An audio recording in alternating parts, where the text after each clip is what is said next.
The police officer's eyes widened as he watched the grainy footage on the CCTV screen.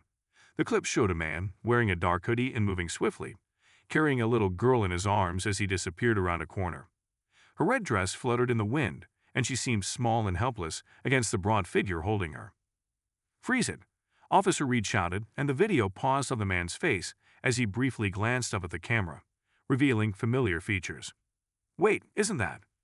"Yeah," the other officer murmured, eyes narrowed. "That's Aaron Tate. He just got out after 10 years. He's not supposed to be anywhere near this part of town." But then, something stranger appeared on the footage.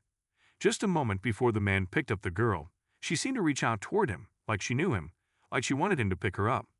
The officers exchanged looks, a sense of confusion clouding their initial shock and urgency.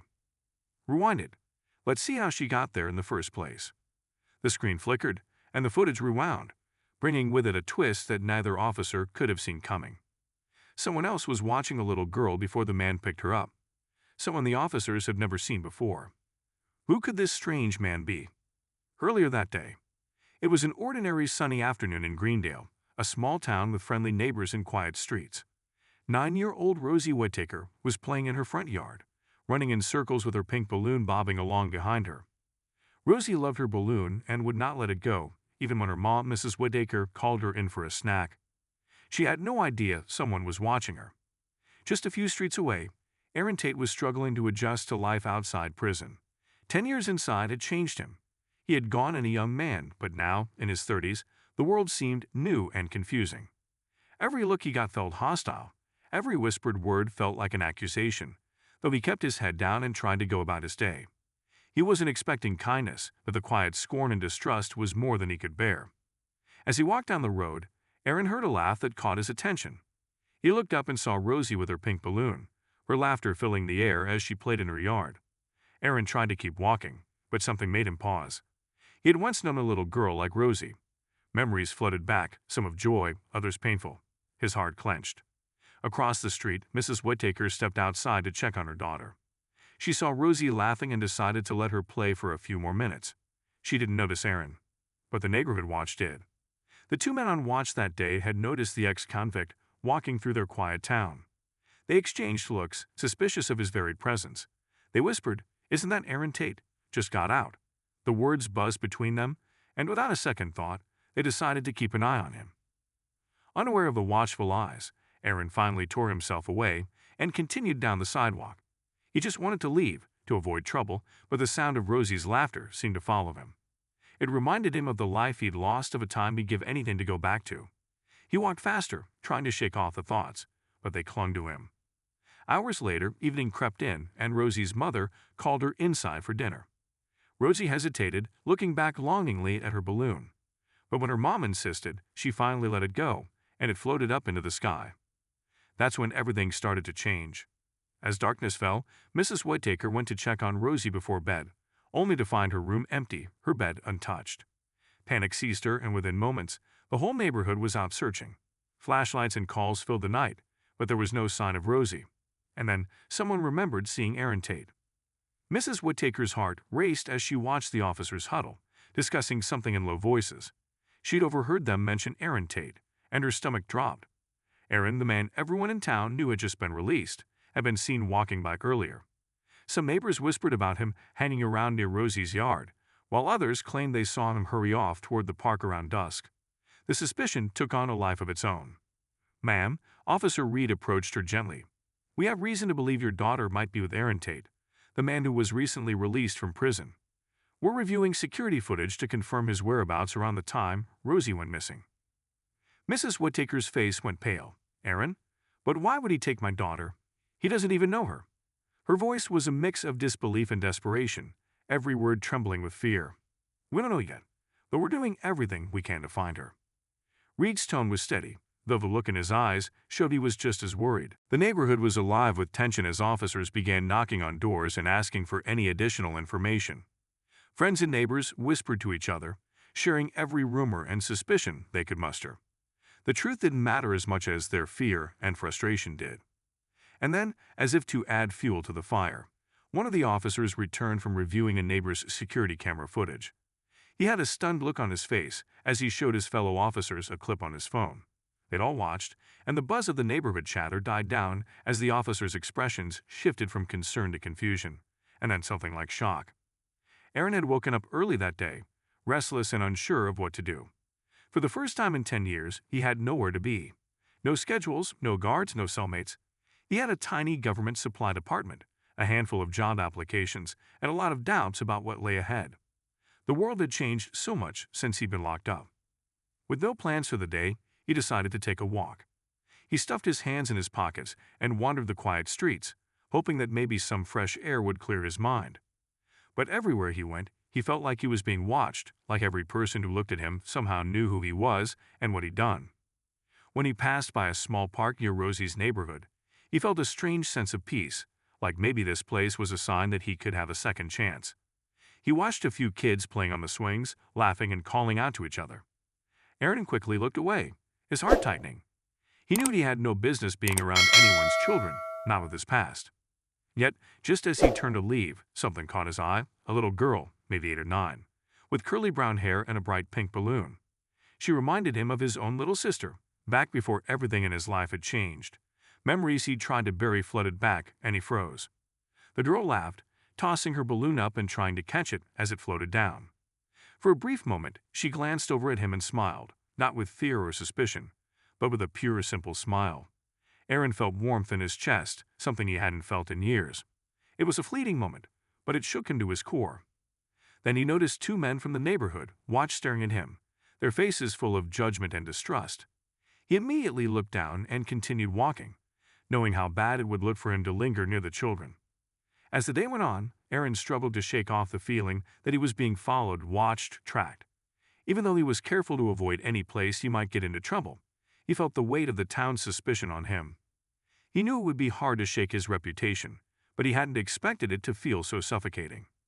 That evening, he found himself walking back through the neighborhood on his way home. Just as he passed by Rosie's yard again, he noticed something unusual, the little girl's balloon caught in a tree branch, bobbing in the wind. The yard was empty, but he couldn't help but smile, thinking of how happy she'd looked earlier. Then he heard a faint voice, small and scared. "Hello." Aaron turned to see the little girl herself, standing just a few feet away. She must have followed the balloon out here, but there was no sign of her mom or anyone else around. "Are you okay?" he asked softly, keeping his distance. The girl nodded but looked up at the balloon with wide eyes. "It got stuck," she said, pointing to the tree. "I went to get it down, but I couldn't reach." Aaron hesitated. This was dangerous territory. If anyone saw him helping her, they'd assume the worst. But the look on her face was heartbreaking, and he knew he couldn't just leave her there. "All right, hold on." He reached up and gently tugged the balloon free, handing it to her with a careful smile. She beamed at him, clutching it like it was the most precious thing in the world. "Thank you, mister," she said with an innocent grin. Aaron felt his heart soften. Maybe things would be okay after all. He turned to leave, hoping that was the end of it. But then the girl grabbed his hand. "Can you walk me back? It's a little dark," she said quietly, her small fingers gripping his hand tightly. Aaron's stomach churned. He knew he shouldn't. He was already on thin ice with the town. But the look in her eyes was so trusting, so unafraid. Against his better judgment, he nodded. As Aaron led Rosie back toward her house, 2 figures suddenly appeared around the corner, the same neighborhood watchmen who'd been watching him earlier. Their eyes went wide as they saw Aaron holding the girl's hand. "Hey, what do you think you're doing?" one of them shouted, charging forward. Aaron immediately dropped Rosie's hand and stepped back, his heart pounding. I was just helping her with her balloon. She asked me to walk her back, but the men didn't listen. They pulled out their phones, one of them calling the police while the other kept his eyes locked on Aaron, muttering under his breath about protecting the neighborhood. Aaron raised his hands, backing away as the men kept advancing, their words growing harsher, their voices louder. Rosie looked up at the men with wide, scared eyes. "No, he didn't do anything. He was helping me," she protested, but her small voice was drowned out by the anger and accusation filling the air. Within minutes, flashing red and blue lights filled the street. The police arrived, surrounding Aaron, their expressions hard and unforgiving. Before he knew it, he was in handcuffs, and Rosie was being pulled away by one of the officers, though she kept looking back at him with confusion and sadness. Later that night, the police officers watched the CCTV footage carefully, scanning for any sign of Aaron's alleged kidnapping. What they saw left them speechless. The video showed Rosie walking toward Aaron, holding out her hand, asking him to help her. There was no struggle, no sign of force. Instead, it looked as though she trusted him. And when she looked back at the camera, it almost seemed like she was smiling. Just then, the footage cut out, and the officers exchanged uneasy looks. The room was tense as Officer Reed and his colleagues sat in silence, watching the CCTV footage on repeat. Each time, the scene played out exactly the same. Rosie approached Aaron, took his hand, and walked with him willingly. There was no sign of distress or struggle. If anything, she looked happy, like she'd found a friend. Finally, Officer Reed leaned back, rubbing his temples. This doesn't make sense. Why would she go with him so easily? One of the other officers spoke up. Maybe he knew her from somewhere. Or he could have tricked her, maybe promised her something. But deep down, they all knew that explanation didn't feel right. The girl had looked entirely at ease. It didn't seem like she had been lured. It seemed like she trusted him completely.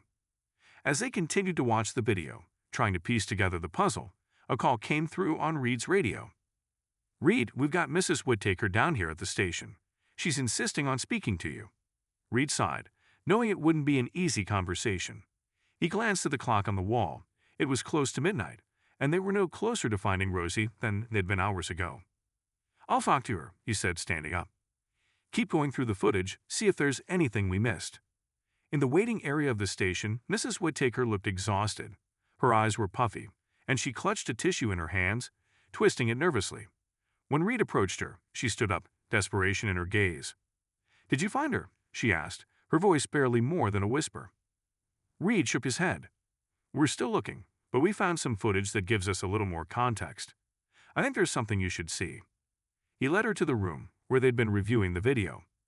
Mrs. Whittaker watched as the clip played on the screen, her eyes widening as she saw Rosie reaching out to Aaron. What is she doing?" Mrs. Whittaker murmured, confused. "Why is she going with him like that? She doesn't even know him." Reed looked at her carefully. "Mrs. Whittaker, does Rosie have any other family members or people she might have met who look like Aaron?" Mrs. Whittaker shook her head firmly. "No, I've never met this man before in my life, and I'm certain Rosie hasn't either. We don't know him. I don't understand." Reed nodded, feeling the same frustration. He looked at the screen again, as if it held the answers they couldn't see. "What we're seeing here doesn't match up with what we thought. Rosie went with him willingly, which is unusual for a child her age, especially with someone she doesn't know. But why would she trust him?" Mrs. Whittaker's voice trembled. And where could he have taken her? The unanswered questions hung heavily in the air. Earlier that evening, Aaron sat quietly in the police car, handcuffed and alone, as it sped toward the station. He tried to explain his side of the story, but the officers had dismissed his words. They hadn't listened when he told them Rosie had asked him for help, that she had wanted him to walk her back home. In their eyes, he was guilty the moment they'd seen him with her. Once at the station, he was led into a small interrogation room with stark white walls and a single table. An officer sat across from him, flipping through a file before looking up with a hard, unyielding stare. "Mr. Tate," the officer began, "you do realize the seriousness of the situation, don't you?" Aaron nodded, his voice quiet. "Yes, I understand. But I didn't take her. She asked me for help. She lost her balloon, and then she asked me to walk her back. I didn't force her. I didn't threaten her. She trusted me." The officer leaned forward. "And why would she do that, Aaron? Why would a little girl trust a stranger, especially someone with your record?" Aaron clenched his fists under the table, fighting to keep calm. "I don't know," he admitted. "But she didn't look scared. She seemed comfortable, like she knew me somehow." The officer narrowed his eyes, clearly skeptical. "You expect us to believe that?" Aaron sighed, realizing how impossible it sounded. "Look, I know how this looks, but I'm telling you the truth. I didn't do anything wrong." The officer continued to press him, asking about his whereabouts, his intentions, any reason why he might have gone near Rosie's neighborhood. But every answer Aaron gave only seemed to make him look guiltier in their eyes. Just as the officer was about to wrap up, another officer burst into the room with a tense look on his face. He whispered something in his colleague's ear, and the two of them shared a glance before looking back at Aaron. "What's going on?" Aaron asked, uneasy. The officer ignored him, stepping out of the room to confer with the others. Aaron was left alone, the walls seeming to close in around him. He wondered if there was anything he could say or do to convince them he was innocent, but it was hard to hold on to hope. Meanwhile, as the police continued their investigation, something strange happened in Rosie's room. Her mother, exhausted and worried, went in to gather a few of her things, hoping they might help the officers in their search. She picked up Rosie's favorite teddy bear, a small stuffed elephant, and noticed a note tucked underneath it. Her hands trembled as she unfolded the note. It was written in Rosie's handwriting, with neat letters that spelled out a message. "Mom, don't worry about me. I wanted a friend. He's kind and won't let anything happen to me. I'll be okay." Mrs. Whittaker gasped, clutching the note as her mind raced. A friend? How could Rosie have a friend she hadn't told her about? And why would she leave without saying anything? The note didn't make sense. Rosie had never mentioned knowing anyone who matched Aaron's description, let alone someone she'd leave home with. Without a second thought, she called Officer Reed, her voice shaky as she explained what she'd found. When Reed and his team arrived, they examined the note carefully. Reed's face was grim as he studied it, considering the implications. If Rosie had left willingly, this wasn't a simple case of kidnapping. There was more to the story than anyone had anticipated. Later that night, as Aaron sat alone in the interrogation room, Officer Reed entered with a cautious expression, holding the note. Aaron looked up, a mixture of frustration and fear in his eyes. "We found a note," Reed said slowly, laying it on the table in front of Aaron. "Rosie left it for her mother before she disappeared. According to her, you're a friend." Aaron blinked in surprise. "I don't understand. She didn't know me. I'd never seen her before today." Reed's eyes narrowed as he studied Aaron's reaction. "Well, she seemed to trust you. According to her, you're someone she felt safe with. But we still need to know where she is, Aaron. If you're hiding something—" "I'm not," Aaron interrupted, his voice pained. "I don't know where she went. After the officers grabbed me, I didn't see her again. I don't know what's going on here, but I swear to you, I didn't hurt her." Reed watched him in silence, uncertain of what to believe. On one hand, the evidence was stacked against Aaron, but on the other, the note complicated things. If Rosie had left willingly, then there was a possibility Aaron wasn't responsible, or at least, not in the way they'd first assumed. But if he wasn't responsible, then who, or what, had led Rosie to trust him? Meanwhile, somewhere unknown, Rosie sat in a dimly lit room, hugging her balloon and smiling softly to herself.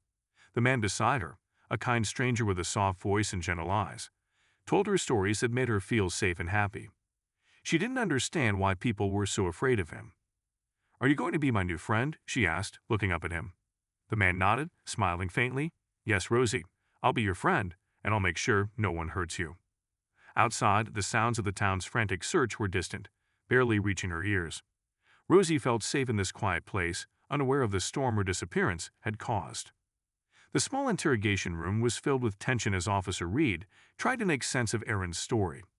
After the discovery of Rosie's note, things were not as clear-cut as they had seemed. Rosie had called Aaron a friend, but neither Reed nor Mrs. Whittaker had ever heard of any relationship between them. Reed knew he had to dig deeper. "All right, Aaron," Reed began, leaning across the table. "If you're telling the truth, then we need your help. Rosie seems to trust you for some reason we don't understand. But if you know anything at all about where she might be, you have to tell us." Aaron shook his head, frustration in his eyes. "I'm telling you, officer, I don't know where she went. She asked me to walk her home, but I didn't get the chance. Those men from the neighborhood watch showed up, and then you all arrived. I swear, that's all I know." Reed paused, studying Aaron carefully. He didn't seem to be lying, but something about the situation didn't sit right. He decided to try a different approach. "Look, Aaron, maybe you don't realize it, but Rosie clearly felt comfortable with you. Can you think of anything at all, that could explain why?" Aaron shook his head, his face showing genuine confusion. "I wish I knew. I've been on my own since I got out. I don't have family, no friends in town. I don't understand why she trusted me any more than you do." Reed sighed, feeling the weight of the mystery. He was about to ask more questions when his radio crackled to life. "Officer Reed, this is dispatch. We've got a call from the old Miller warehouse on the outskirts of town. A child's voice was heard inside the building, but no one's been able to get a clear response. Over." Reed's heart skipped a beat. "Copy that. I'll be there immediately." He glanced back at Aaron, considering his options. Leaving Aaron here didn't feel right, not when he could be helpful. Against his better judgment, Reed made a quick decision. "Aaron, you're coming with me. If Rosie feels safe with you, you might be able to help us bring her out safely. But let's be clear, you'll be with me at all times, and one wrong move, you're back in cuffs. Understood. Aaron nodded, the weight of the situation reflected in his eyes. I just want her to be safe, he replied quietly. At the Miller warehouse. The old warehouse loomed like a giant shadow in the dim light of early morning. Its windows were broken, and graffiti covered its brick walls. It had been abandoned for years, known in the town as a place for troublemakers and teenagers looking for a thrill. No one expected it to be a spot for a missing child. As they arrived, Reed noticed a few other officers and a small crowd gathered outside, watching the scene anxiously. Among them was Mrs. Whittaker, her face pale and stricken. When she saw Aaron step out of the car with Reed, her expression turned to anger and confusion. "What's he doing here?" she demanded, her voice shaking. Reed raised a hand to calm her. "He's here to help. Rosie seems to trust him, and if he can help us get her out of there safely, I'm willing to take that chance."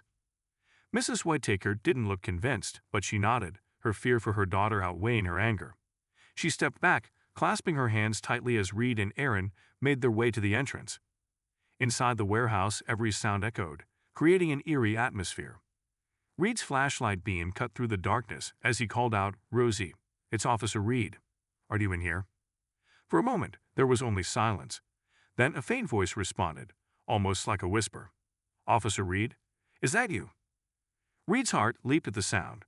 "Yes, Rosie. We're here to take you home. Where are you?" A soft giggle echoed through the empty space, sending a chill down his spine. It was Rosie's voice, but something about it seemed different, almost distant. Aaron stepped forward, his own voice gentle. "Rosie, it's Aaron. I'm here too. It's safe now. You can come out." Silence followed, and then a faint sound of footsteps echoed from somewhere above them. Reed looked up, shining his flashlight toward an old stairway leading to the upper floors. Dust and cobwebs clung to every surface, and the steps creaked under the slightest weight. Up there, Reed whispered to Aaron. They began to climb cautiously, each step echoing through the dark warehouse. As they reached the second floor, they could see a small figure huddled near a broken window, her pink balloon tied to her wrist. "Rosie," Reed called, relieved to see her at last. She turned slowly, her eyes wide and unblinking. But instead of running toward them, she tilted her head, studying them with an expression that sent a chill down Reed's spine. There was something strange, something distant in her gaze. "Rosie," Aaron said softly, moving closer.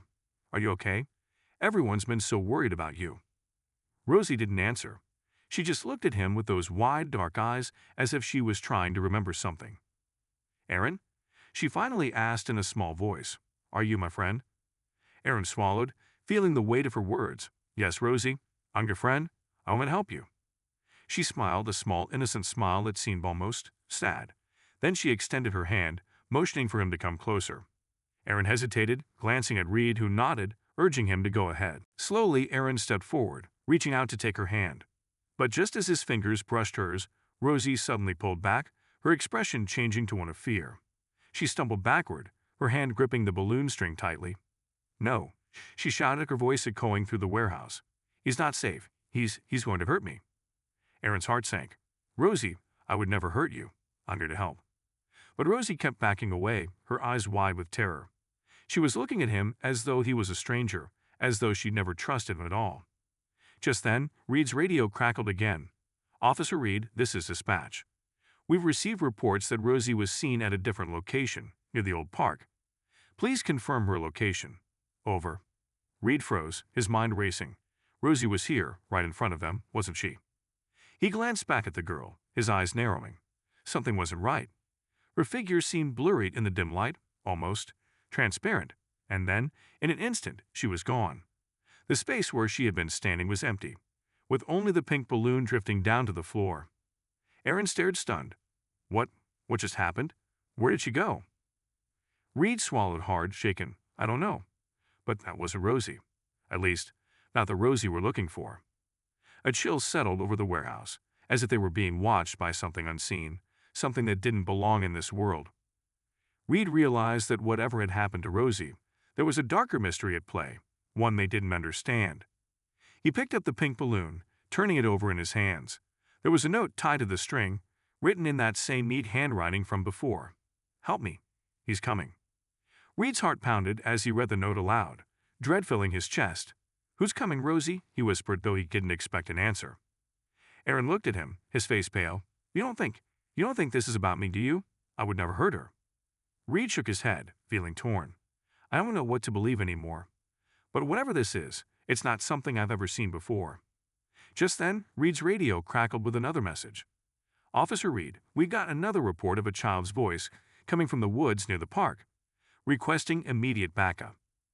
Reed's eyes met Aaron's, and without another word, they headed back down the stairs and out of the warehouse, the eerie emptiness pressing down on them as they left. The early morning light filtered through the trees as Reed and Aaron reached the edge of the park. Other officers were already combing the area, flashlights sweeping across the ground. They moved quickly, calling out Rosie's name, but there was no sign of her. Aaron's gaze darted around, his face a mix of worry and determination. He felt an unexplainable connection to Rosie, a need to protect her, even if he didn't fully understand it. But as they ventured deeper into the woods, a strange feeling crept over him, a sense of dread that he couldn't shake. Suddenly, a faint whisper drifted through the trees. "Aaron, help me." He froze, his blood running cold. It was Rosie's voice, but it sounded faint, almost like it was coming from far away. "Did you hear that?" he whispered to Reed. Reed nodded, gripping his flashlight tighter. It sounded like her. "She's close." They followed the sound, weaving through the dense trees until they reached a small clearing. There at the center was a small doll, a worn, ragged toy that looked strangely familiar. Aaron knelt down, picking it up. As he held the doll, an overwhelming sense of sadness washed over him. It was as if the doll was carrying a message, a warning of something terrible. Just then, another whisper filled the air, colder this time, carrying a message that sent a chill down their spines. "Leave, or you'll never find her." Reed's hand went to his radio, but there was only static. Aaron stood beside him, gripping the doll tightly, his heart pounding as he realized they were up against something far more dangerous than they had imagined. The eerie whispers still echoed in Aaron and Reed's minds as they stood frozen in the clearing, gripping the worn doll. The morning light had barely begun to break through the thick forest canopy, casting long shadows across the ground. It felt as though the very trees were watching them, holding their breath, waiting for something to happen. Reed tried his radio again, but all he got was static. He exchanged a worried look with Aaron. "Whatever's out here, it doesn't want us to find her," he said quietly. Aaron nodded, the fear clear in his eyes. "I don't understand. How can something like this be happening? It's like she's not really here." Reed took a deep breath. "Look, I don't know what's going on any more than you do. But Rosie's in danger, and we're not leaving this forest until we find her. Whoever is trying to scare us, we're not going to let them win." Just then, the whispering voice returned, floating through the air like a faint breeze. But this time, it wasn't Rosie's voice. It was something darker, a deeper tone that seemed to come from all around them. "You shouldn't have come. She belongs to me now." A chill ran down Aaron's spine as he gripped the doll tightly. He forced himself to speak, though his voice shook. "Who are you? What do you want with Rosie?" There was no response, only an unsettling silence that made the hairs on the back of his neck stand up. Reed motioned for Aaron to follow him as they moved cautiously toward a path leading deeper into the forest, hoping it might lead them closer to Rosie. As they walked, Aaron's mind was racing. The last few hours had been a nightmare. All he had wanted was a fresh start, a chance to live quietly and rebuild his life. Now he found himself in the middle of a mystery that felt more terrifying with each step. Aaron's thoughts drifted back to a strange encounter he had a few days ago, something he hadn't thought much about at the time. He had been walking through town when he noticed a man following him from a distance. The man was tall and wore a dark coat, his face partially hidden by a hood. He hadn't spoken or approached Aaron. He'd simply watched him with an intensity that made Aaron uneasy. Now, as he walked through the forest, Aaron couldn't shake the feeling that the strange man might somehow be connected to what was happening. Could he be the one behind Rosie's disappearance? Was he the voice they had just heard? "Are you all right?" Reed's voice snapped Aaron out of his thoughts. Aaron nodded, though he was far from certain. I just remembered something. There was a man in town, following me a few days ago. He didn't say anything, but he felt wrong, like he was watching me." Reed raised an eyebrow. "And you think he might be involved in all this?" "I don't know," Aaron admitted, "but it doesn't feel like a coincidence." Reed considered this, his expression darkening. "If this man is somehow connected to Rosie's disappearance, we need to find out who he is. But right now, we need to stay focused. Let's keep moving." As they continued deeper into the woods, the forest seemed to grow darker, even though the sun was rising higher. Shadows moved around them, and the silence felt heavy, almost unnatural. Every now and then they heard faint sounds, branches snapping, leaves rustling, as though someone or something was watching them from just out of sight. Suddenly, Aaron spotted something glinting in the dirt ahead. He crouched down and found a small silver bracelet half buried in the mud. He wiped it off, recognizing it instantly. It was Rosie's, a gift from her mother that she'd worn every day. "She was here," Aaron whispered, holding up the bracelet for Reed to see. Reed's face tightened. "We're close. But we have to be careful. Whoever's taken her is leading us somewhere, and I don't think it's going to be good." They continued forward, clutching Rosie's bracelet and the doll as if they were talismans against whatever darkness lay ahead. The path twisted and turned, leading them deeper into the heart of the forest, until they finally reached a clearing. In the center of the clearing stood an old, abandoned cabin, its walls covered in ivy and its windows dark and broken. The structure looked as though it hadn't been touched in years, but Aaron and Reed knew better. Someone had been here recently. "This must be it," Reed muttered. "But why would he bring her here?" Aaron felt a strange pull toward the cabin, as if it were calling to him. "Only one way to find out," he said, his voice barely a whisper. They approached the cabin cautiously, stepping over fallen branches and decaying leaves. The door was slightly ajar, and Reed pushed it open, shining his flashlight into the dark interior. The air inside was stale and musty, filled with the scent of damp wood and something else, a faint metallic odor that sent a chill through both men. "Aaron, stay close," Reed warned, stepping inside. The cabin was small, with just a single room containing an old table, a couple of broken chairs, and a bed covered in tattered blankets. In one corner, there was a crude drawing on the wall, made with what looked like charcoal. It was a child's drawing, a picture of a little girl holding hands with a tall figure. The figure's face was just a dark scribble, as if the artist hadn't wanted to or couldn't draw it properly. Aaron's stomach twisted as he stared at the drawing. That's Rosie," he whispered. "But who's the other figure?" Reed studied the drawing, his face grim. "If I had to guess, it's the same man who's been watching you. But why would Rosie draw this?" Before Aaron could respond, they heard a faint sound from under the bed, a small whimper, barely audible. Reed gestured for Aaron to stay back as he crouched down, shining his flashlight into the dark space beneath the bed. "Rosie?" he whispered, his voice soft. A pair of wide, frightened eyes stared back at him. It was Rosie. She was curled up tightly, clutching her knees to her chest. Her face was pale, and her clothes were dirty and torn, but she was alive. "Rosie, it's okay," Reed said gently, reaching out to her. "You're safe now. We're here to take you home." Rosie didn't move. She just stared at Reed, her expression blank and distant. Slowly her gaze shifted to Aaron, and something flickered in her eyes, a glimmer of recognition. "Aaron," she whispered, her voice barely audible. You came." Aaron knelt down, his heart breaking at the sight of her. "Yes, Rosie. Otmir, I'm not going to let anyone hurt you."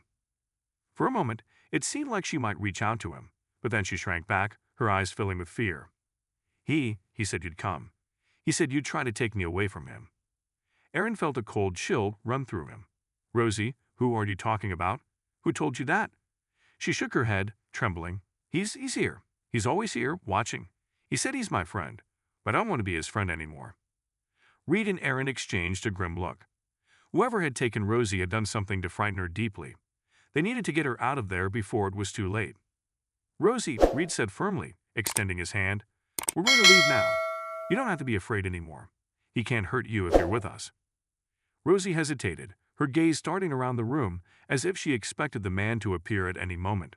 Then, slowly, she reached out and took Reed's hand, allowing him to help her out from under the bed.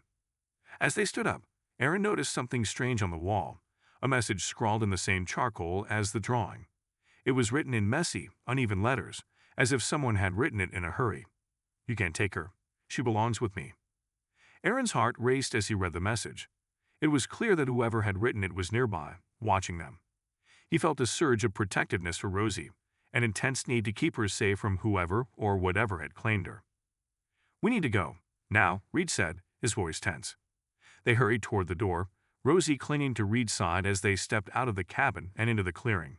But as they moved away, Aaron felt an overwhelming sensation of being watched, as if someone was lurking just beyond the trees. Just as they reached the edge of the clearing, a shadowy figure emerged from the forest, standing silently between them and the path. The figure was tall, wearing a dark coat with its face obscured by a hood, just like the man Aaron had seen following him. "Give her back," the figure said in a low, menacing voice. "She's not yours to take." Reed instinctively moved in front of Rosie, shielding her from the stranger. "Stay back," he warned, his voice steady. "She's coming with us." The figure didn't move, but Aaron could feel its gaze locked onto him, filled with an unnatural hatred. He clenched his fists, preparing himself for whatever was about to happen. And then, with a sudden chilling laugh, the figure stepped back into the shadows, disappearing as quickly as it had appeared. The forest fell silent once more, but Aaron knew this was far from over. Whoever that man was, he wasn't going to give up easily. And as they made their way back through the woods, Aaron couldn't shake the feeling that this was only the beginning of a much darker nightmare. The walk back through the woods was tense and silent, each step heavier than the last. Aaron, Reed, and little Rosie moved swiftly, with Rosie holding onto Reed's hand as though her life depended on it. Every so often, Aaron looked over his shoulder, half expecting to see the shadowy figure emerging from the trees once again. But the forest remained eerily silent. As they reached the edge of the woods and emerged back onto the road leading into town, a faint sense of relief settled over them. The sunlight was brighter now, piercing through the morning mist and dispelling some of the dread that had clung to them like a shadow. Reed turned to Aaron, his face serious. "You did well back there. Whatever's going on, we'll get to the bottom of it. But for now, let's get Rosie somewhere safe." Aaron nodded, his gaze fixed on the child. She looked up at him, her wide eyes full of exhaustion and fear. She clutched the doll he'd given her tightly to her chest, as though it were her only source of comfort. They brought Rosie to the police station, where Mrs. Whittaker was waiting anxiously. The moment she saw her daughter, she ran forward, wrapping Rosie in a tight hug. "Oh, Rosie, thank God you're safe," she cried, tears streaming down her face. Rosie leaned into her mother's embrace, but her eyes remained distant, as though part of her was still in that forest, trapped by the shadow of the man who had taken her. Mrs. Whittaker glanced at Aaron, her expression a mix of gratitude and confusion. "I don't know what to say," she murmured. "I never would have thought. Thank you." Aaron nodded quietly, feeling a sense of relief, but he couldn't shake the feeling that something was still terribly wrong. The message in the cabin, the figure in the forest, Rosie's fear, they'd all pointed to something dark, something that wasn't finished yet. Reed gently placed a hand on Mrs. Whittaker's shoulder. "Mrs. Whittaker, I'd like to keep a close eye on Rosie for the next few days, just to make sure she's safe. Whatever happened to her, well, it's not over. We need to be cautious." Mrs. Whittaker looked worried but nodded. Of course, anything to keep her safe. That evening, Aaron couldn't sleep. His mind was racing, haunted by the events in the forest. He couldn't forget the look in Rosie's eyes when she'd stared at the figure, nor could he shake the feeling that something sinister was watching him. Just as he was about to drift off, he heard a faint noise outside his small apartment. He froze, his heart pounding. He sat up, listening carefully. The noise was faint, like a soft tapping against his window. He forced himself to stand up and move toward the window, his body tense. Pulling back the curtain, he peered outside into the dark alley. At first, he saw nothing, only shadows shifting in the dim light. But then he caught a glimpse of movement. Standing just beyond the pool of light from the street lamp was the man in the dark coat, his face still hidden by the hood. He was watching Aaron, unmoving, his presence radiating a sense of malice that made Aaron's skin crawl. Before Aaron could react, the figure raised one hand and pointed directly at him, his finger like an accusation or a warning. And then, without a sound, the man turned and vanished into the shadows. Aaron took a shaky breath, his mind racing. He knew now that this was no ordinary man. Whoever, or whatever, this figure was, he wasn't going to leave them alone. He couldn't go back to sleep after that, so he sat at his kitchen table, staring at the doll Rosie had dropped in the police car. The doll's eyes seemed to look back at him, and for a moment, he felt as though it were trying to tell him something. Then he noticed something odd. There was something inside the doll, something that rattled faintly when he shook it. Carefully, he used a knife to cut open the back of the doll, and as he reached inside, his fingers brushed against a small object. He pulled it out, his heart pounding. It was a small folded piece of paper, yellowed with age. With trembling hands, he unfolded it, revealing a message scrawled in messy, childlike handwriting. "Help me. He won't let me go." Aaron stared at the note, his mind racing. This wasn't Rosie's handwriting. It looked older, the paper fragile and worn, as though it had been hidden inside the doll for years. His stomach twisted as a terrible realization dawned on him. Rosie wasn't the first child this man had taken. The next morning, Aaron went straight to the police station, the note clutched in his hand. He found Reed in his office, reviewing the case files with a weary expression. "Reed," Aaron said, holding out the note. "You need to see this." Reed took the note, frowning as he read the message. His face darkened. "Where did you find this?" "It was inside the doll Rosie was holding," Aaron replied. "And it's old. This wasn't written by Rosie. Whoever took her, he's done this before." Reed was silent for a moment, processing the information. Finally, he nodded. "We need to look into past cases. If there are other missing children with similar stories, it can help us figure out who this man is and why he's targeting these kids." They spent the rest of the day digging through old records, searching for any cases that resembled Rosie's. And, as they went deeper, a disturbing pattern began to emerge. Over the past 20 years, there had been a string of disappearances involving young children in neighboring towns. Each case was eerily similar. A child would vanish without a trace, only to be found days or weeks later, with no memory of what had happened to them. In some cases, the children would mention seeing a shadow man, or describe feeling watched before they disappeared. In every case, there were signs that the children had been taken somewhere remote, often a forest or an abandoned building. And in every case, the children had been left with a strange gift, a doll, a small toy, something that felt innocent but held a dark secret. "It's him," Reed muttered, his voice filled with anger. "He's been doing this for years, moving from town to town, taking children and then doing something to them." Aaron's face was pale. "But why? What does he want with them?" Reed shook his head. "I don't know. But he's dangerous, and he's not going to stop until he's caught." Just then, Reed's phone rang, cutting through the tense silence. He answered it, his expression growing grim as he listened. "What? When?" he demanded, his voice sharp. He hung up, his face pale. "That was Mrs. Woodtaker. Rosie's gone again." Aaron's heart dropped. "No. How? Which got her back?" "She was in her room, safe as far as her mother knew. But when she went to check on her, the window was open, and Rosie was gone." Aaron felt a surge of anger and frustration. "We need to find her. Now." They wasted no time. Reed gathered a small team of officers, and together they began scouring the town, searching every possible place Rosie could be.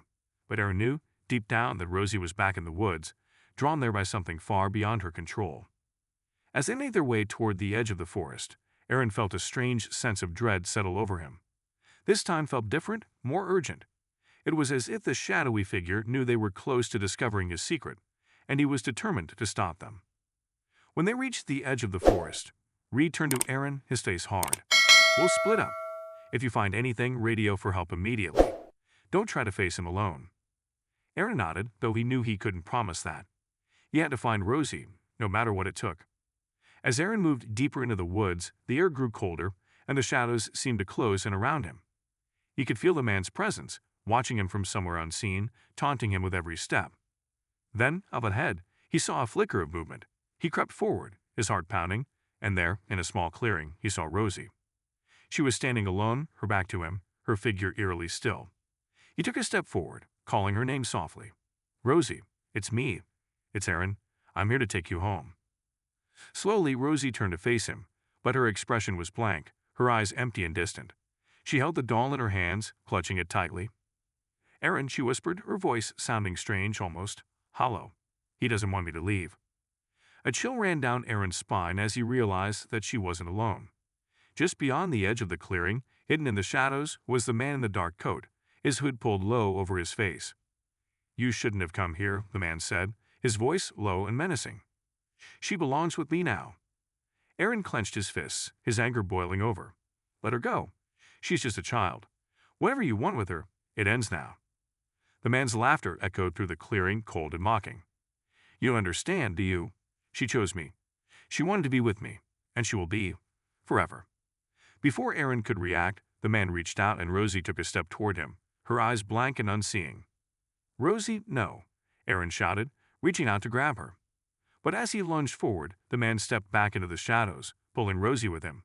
And in an instant, they were gone, leaving Aaron alone in the clearing, with only the sound of his own breathing and the cold wind rustling through the trees. The emptiness of the forest clearing was overwhelming. Aaron's heart pounded as he struggled to process what had just happened. Rosie had vanished, taken right before his eyes by the dark figure, the man who had haunted them from the beginning. The chilling emptiness she had shown in her eyes haunted him. It was as if she had become a stranger, drawn into something far darker than he could understand.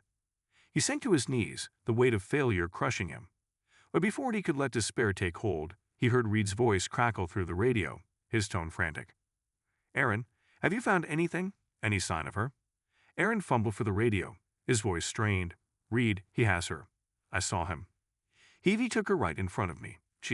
It's like she didn't even recognize me." There was a long pause on the other end. Then Reed spoke, his tone hard and determined. "Listen, Aaron, this isn't over. We'll find them. That man is not going to get away with this. We'll track him down, no matter where he's hiding."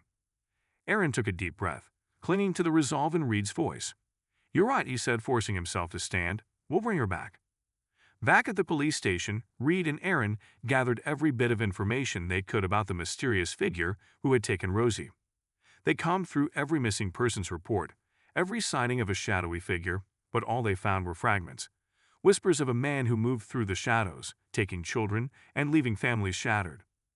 It was then that Reed thought of something. "Wait, Aaron, didn't you say there was a man in town following you before this started?" Aaron nodded, his face grim. "Yeah, I'd almost forgotten. He never approached me, but he was always just there watching." Reed's face tightened.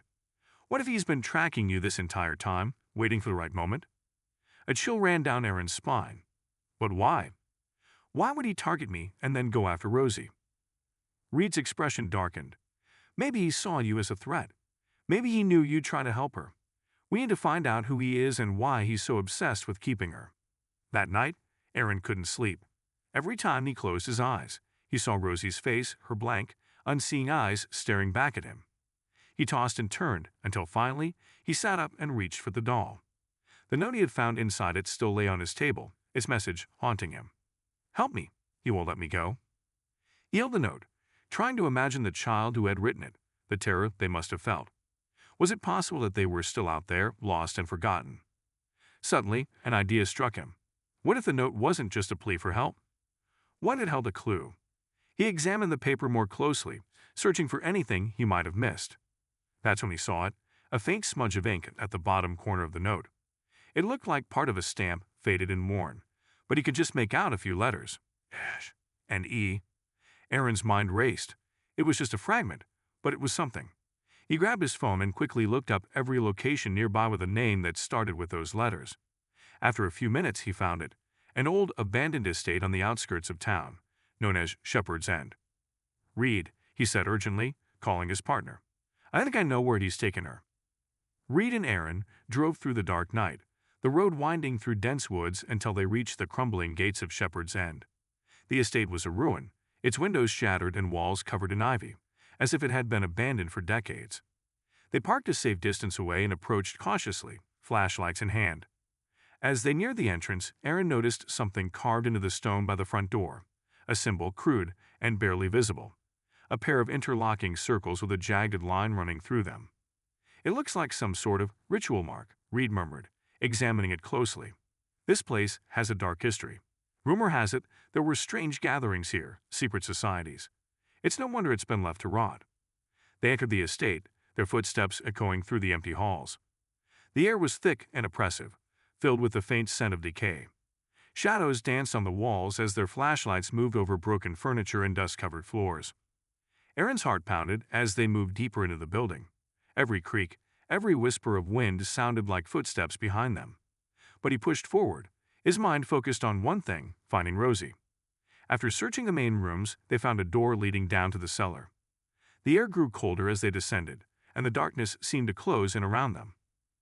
At the bottom of the stairs, they found themselves in a low, narrow corridor lined with stone walls. The air was damp and smelled of mold, and their footsteps echoed eerily in the confined space. Then they heard it, a faint, muffled cry coming from the end of the corridor. Aaron's heart leaped. "Rosie," he called, his voice echoing off the walls. There was a brief silence, then the cry came again, louder this time. It was definitely Rosie. They sprinted down the corridor, their flashlights bobbing as they ran. At the end, they found a heavy wooden door, reinforced with iron bars. Reed tried the handle, but it was locked. "Aaron, stand back," Reed said, drawing his weapon. With a swift kick, he forced the door open, the wood splintering as it swung inward. Inside, they found Rosie, huddled in the corner of a small, dimly lit room. Her clothes were dirty, and her face was pale and tear-streaked, but she was alive. "Aaron," she cried, her voice trembling as she reached out for him. Aaron rushed to her, gathering her into his arms. "Rosie, it's okay. We're here. You're safe now." But as he held her, he felt a sense of unease. Something about the room didn't feel right. He glanced around, his gaze falling on a strange symbol painted on the wall, a pair of interlocking circles just like the one on the door outside. Before he could think about it, he heard footsteps behind them, slow and deliberate. He turned, his heart pounding. Standing in the doorway was the man in the dark coat, his face hidden by the hood. But this time, there was something different about him. His stance was more rigid, his presence more menacing. "You shouldn't have come here," the man said in a low, cold voice. "She belongs with me." Reed aimed his weapon at the man, his voice steady. "Let us leave, now. We're not playing your game anymore." But the man didn't move. Instead, he tilted his head, as though studying them. "You don't understand. She chose me. They all chose me. I am their guide." Aaron's pulse quickened as the words sank in. "What are you talking about? She's a child. She didn't choose this." The man let out a low, mirthless laugh. "Children see what you don't. They know what you've forgotten. She came willingly because she knows I can give her something you can't." Reed's expression hardened. "Enough of this. We're leaving. Move out of the way or I will fire." The man's laughter faded, replaced by an eerie silence. Slowly, he raised his hand, pointing at Aaron with a long, skeletal finger. "You'll never take her from me. She is bound by the promise." Suddenly, the lights flickered and the air grew colder. Aaron felt a strange pressure, like a weight pressing down on him, making it hard to breathe. Then, before their eyes, the man seemed to dissolve into the shadows, his form melting away like smoke, leaving only a faint whisper that echoed through the room. "Until she returns to me." The silence that followed was thick, and the shadows seemed to deepen, lingering as if watching them. Aaron and Reed didn't waste another moment. They scooped up Rosie and rushed out of the cellar, through the dark corridors and up the stairs, not stopping until they had burst out into the fresh night air. They didn't stop running until they were safely outside the estate's gates, where they finally paused, gasping for breath. Rosie clung to Aaron, her small hands gripping his shirt as if afraid he would disappear. She looked up at him, her eyes wide with fear. "Aaron, he said he'll come back for me. He said I belong to him." Aaron hugged her tightly, his voice soft but firm. "No, Rosie. You're safe now. He can't hurt you anymore." But even as he said the words, he couldn't ignore the lingering dread in his heart. The man's words echoed in his mind, a dark promise that haunted him. "Until she returns to me." They had escaped the estate, but Aaron knew this was far from over. The shadowy figure wouldn't stop until he had what he wanted, and as the cold night wrapped around them, Aaron felt a sense of urgency that had never been stronger. They needed to prepare, to figure out how to confront this darkness before it struck again. When they arrived back at the police station, they were met with a mix of relief and concern from the officers on duty. Reed quickly gathered the team, briefing them on what had transpired in the estate and the man's ominous warning. "We need to take this seriously," Reed said, his voice steady but urgent. "He's not just some random kidnapper. He's a predator who has been operating under our noses for years. We need to find out who he is, where he came from, and how to stop him." Aaron held Rosie close, watching the officers mobilize. He could see the determination in their eyes, but he also felt the weight of responsibility pressing down on him. He knew they couldn't do this without understanding the depths of the man's obsession. While the officers worked, Aaron took Rosie to a quiet corner of the station, away from the chaos. He knelt down to her level, his voice gentle. "Rosie, I need you to tell me everything you remember. Anything you can think of about the man, where he took you." Rosie looked down, her small hands fidgeting with the hem of her shirt. I remember a big room. There were other children there, and they were scared. He said we were safe, that he would protect us.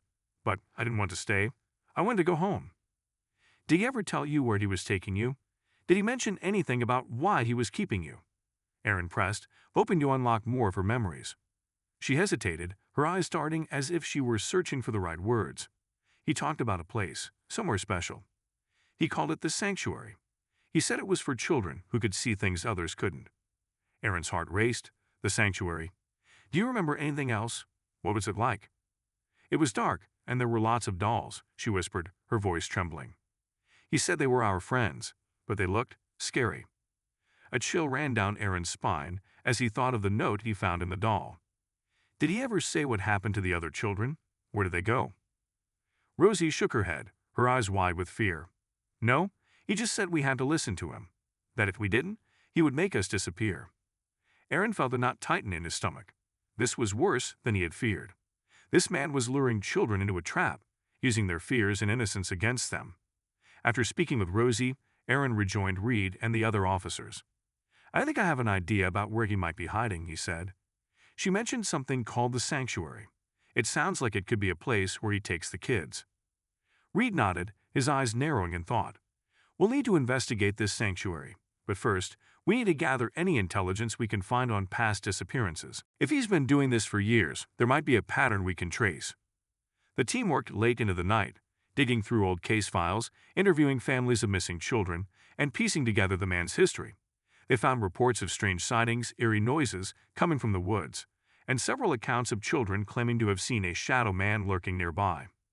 As dawn broke, Aaron felt a sense of dread settle over him. The pieces were coming together, but the picture they formed was anything but comforting. The next day, as they were reviewing old records, one of the officers burst into the room, a look of excitement on his face. "I think I found something. There's a connection between the sanctuary and an old orphanage that was shut down 20 years ago." "What do you mean?" Reed asked, leaning closer. The orphanage was known for its unusual practices, some kind of cult-like behavior. They believed that certain children were chosen for special purposes. After a scandal involving the disappearance of several children, the place was closed down, and the records were never fully released to the public. Aaron's pulse quickened. "Do you think this man could be connected to the orphanage?" "It's possible," the officer replied. "If he was one of the caretakers or had some kind of connection, it could explain why he targets certain children." Aaron's mind raced. "If we can find out more about the orphanage and the people involved, we might be able to track him down. We need to get to that building." The team set out for the abandoned orphanage, a decrepit structure that loomed on the outskirts of town. The windows were boarded up, and the once bright paint had faded into a grim shade of gray. As they approached, a feeling of unease washed over Aaron. "This place feels wrong," he muttered to Reed as they walked through the creaking front door. Inside, the air was stale, and the dust hung in the air like a shroud, making it difficult to breathe. They began searching the building, moving through dark hallways and empty rooms. The echoes of their footsteps were the only sounds, a reminder of the emptiness that lingered in the air. As they explored, Aaron felt a strange pull towards one room at the end of the hall. The door was slightly ajar, and as he pushed it open, he found a small, dusty playroom filled with old toys, forgotten and neglected. In the corner stood a large, cracked mirror, its surface covered in grime. Aaron approached it, wiping away the dirt to reveal his reflection. But as he stared, he noticed something odd. Behind him in the mirror, he could see a shadow flickering in the doorway. He spun around, but no one was there, just silence. "Aaron?" Reed called from another room. "You okay?" "Yeah, just something felt off," he replied, still uneasy. But as he turned back to the mirror, the shadow was there again, clearer this time, a figure watching him from the corner of the room. "Get out," a voice hissed, echoing in his mind, sharp and urgent. Aaron stepped back, his heart racing. "Did you hear that?" He shouted to Reed, but before he could answer, the shadow morphed into something more substantial. The figure of a girl, no older than Rosie, appeared in the reflection. She was pale, her eyes wide with fear. "Help us!" she screamed silently, her mouth moving, but no sound escaping. The image faded as quickly as it had come, leaving Aaron breathless and trembling. He felt a deep sense of urgency. Whatever this place held, it was more than just an abandoned orphanage. It was a prison for lost souls. "We need to keep moving," he called to Reed, who appeared in the doorway with a frown. I think I just saw a child's ghost." Reed's brow furrowed. "A ghost? You serious?" "I know it sounds crazy, but she looked terrified. She was trying to warn me, I think. There's something here, something we need to uncover." As they searched the orphanage, they discovered an old ledger hidden beneath the floorboards, filled with names, children who had disappeared from the orphanage years ago.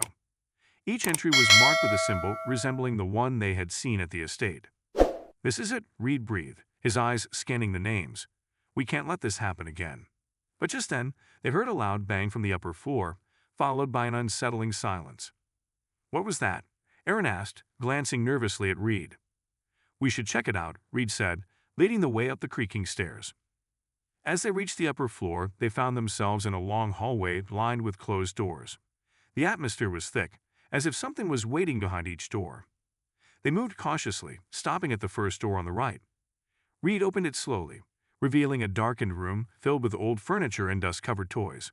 In the center stood an old rocking chair that creaked eerily, despite the lack of wind. "That's strange," Aaron murmured, stepping further into the room. He felt an overwhelming sensation of being watched, as if eyes were piercing through the darkness. As they investigated, they heard faint whispers, barely audible, yet distinctly clear. "Helpless, we're here, trapped." "Did you hear that?" Aaron said, his voice barely above a whisper. "Yeah," Reed replied, his brow furrowing. "But where's it coming from?" Just then, a door at the end of the hall slammed shut, sending a shockwave of panic through them. Without thinking, they raced down the corridor, hearts pounding in their chests. They reached the door, and Aaron turned the handle, pushing it open to reveal a small room, lit only by the faint glow of the afternoon sun filtering through a dirty window. In the center of the room was a large, ornate trunk. The whispers grew louder, echoing around them, pulling them closer to the trunk. Hesitantly, Aaron approached it, feeling the energy radiating from within. As he reached for the latch, he heard a voice, clear and desperate. "Please, don't open it." He froze, turning to see the ghostly figure of the girl he had seen in the mirror, now standing beside him, her eyes filled with terror.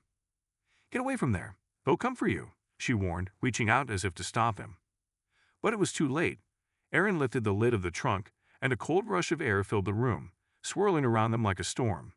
Inside, they found a collection of old dolls, their eyes eerily lifelike and their expressions frozen in fear, and alongside them a pile of dusty, yellowed papers, the records of the children who had been taken. The girl's face twisted with anguish as she stepped back. "You shouldn't have opened it." "He'll know. He'll come." Just then, the shadows in the room thickened, darkening the corners and creeping toward them like tendrils of smoke. A cold laugh echoed in the air, and the temperature dropped dramatically. "No," Aaron shouted, slamming the lid of the trunk closed. But it was too late. The presence was already upon them. The room filled with darkness, and the shadows swirled together, forming a figure, tall, ominous, and filled with rage. The man in the dark coat stood before them, his eyes glowing like embers. "You shouldn't have disturbed my sanctuary," he growled, his voice like gravel. "You awakened things that should remain asleep." Aaron felt a surge of fear, but he stood his ground, gripping his flashlight like a weapon. "You won't take anyone else. Not Rosie, not any of these children." The man laughed, a chilling sound that sent shivers down Aaron's spine. "You don't understand. They belong to me now. They're mine to guide." "Not if we can help it," Reed shouted, aiming his weapon at the figure. "We'll stop you here and now." But the man waved his hand, and the shadows swirled around him, creating a barrier that pushed them back. "You can't stop me. You're too late. She's already chosen." The air crackled with energy, and Aaron felt the weight of despair settling over him. "Rosie," he shouted, but the man merely chuckled, his voice echoing through the darkness. "Come, little one," he beckoned, his hand outstretched. "Join me in the sanctuary. Embrace your true purpose." "No," Aaron cried, stepping forward, but the darkness surged, pushing him back again. "You won't take her." Just then, the girl's spirit flared with light, her small form glowing brightly against the encroaching shadows. "You don't have to fight. You have the strength." With her words echoing in his mind, Aaron found his resolve. "I won't let you win," he shouted, gathering all his strength. The man's laughter turned to rage as he lunged forward. But in that moment, the light from the girl's spirit burst forth, illuminating the room and pushing back the shadows. "Together," she urged, and Aaron felt a surge of power rising within him. He grabbed Reed's arm, both of them facing the figure. "Together," they echoed, and with one voice, they shouted, "You don't own us."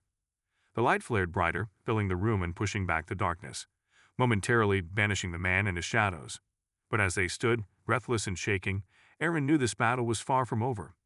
The light from the girl's spirit radiated through the dark room, casting away the shadows that had seemed so oppressive only moments before. Aaron and Reed stood side by side, determination etched on their faces as they faced the swirling darkness. Together, the girl urged again, her voice echoing in their minds, intertwining with their resolve. "You can stop him." The darkness writhed as if it could sense the change in the air.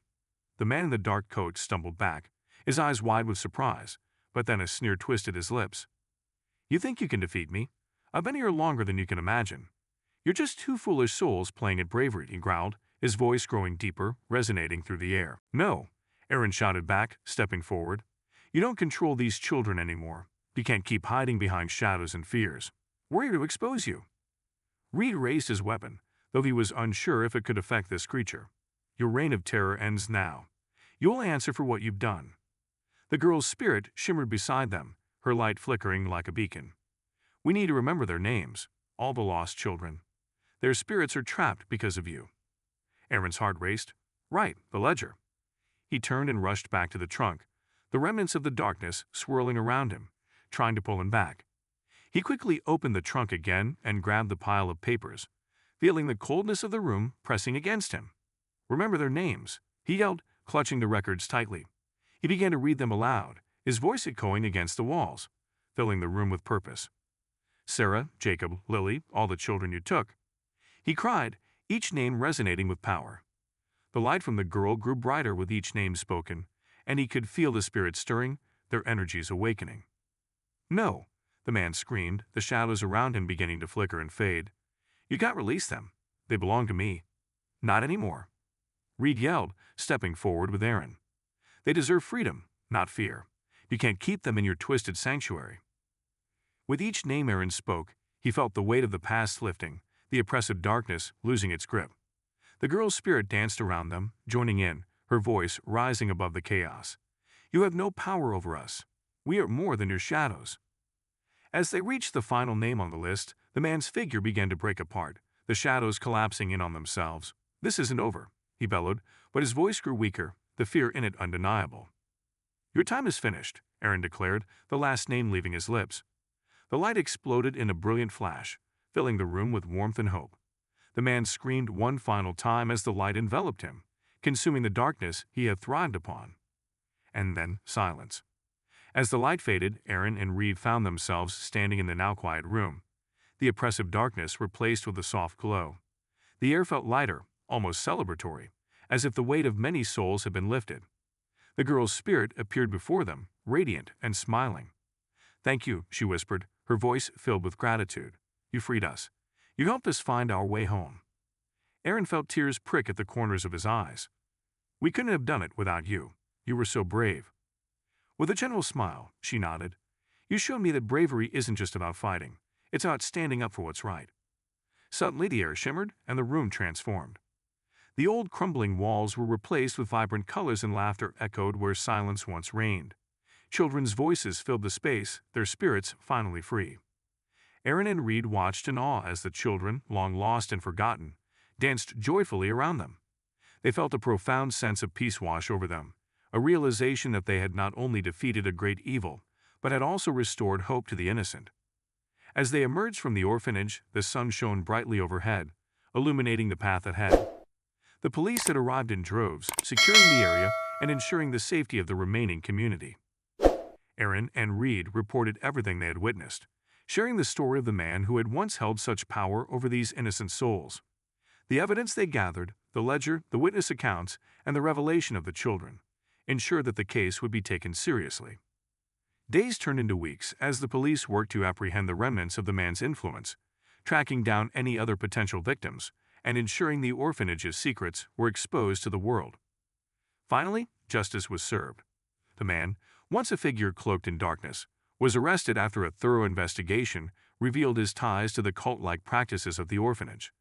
The surviving families of the missing children were informed, and support groups were established to help them heal. Aaron watched as the community came together, rallying to support one another and honor the memory of the children who had suffered.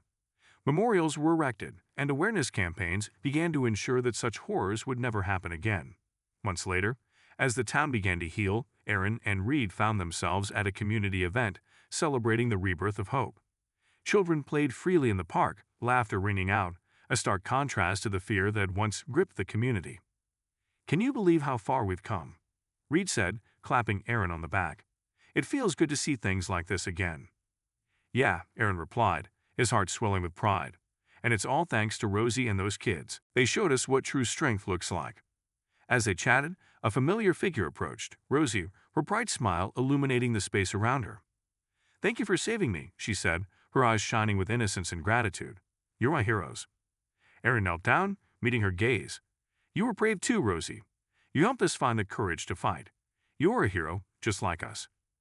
With a playful smile, Rosie ran off to join her friends, and Aaron stood up, feeling the warmth of hope blooming in his chest. The darkness had been defeated, and the community was finally reclaiming its light. They had all learned that the bonds of compassion and courage could shine through even the darkest times, reminding everyone that together they could overcome anything. As the sun set, casting a warm glow over the park, Aaron felt a sense of peace wash over him. The echoes of the past would always be there, but they would not define the future. They had faced the darkness together, and in doing so, had created a new beginning. And in that moment, with the laughter of children ringing in his ears, Aaron knew that they were all free at last.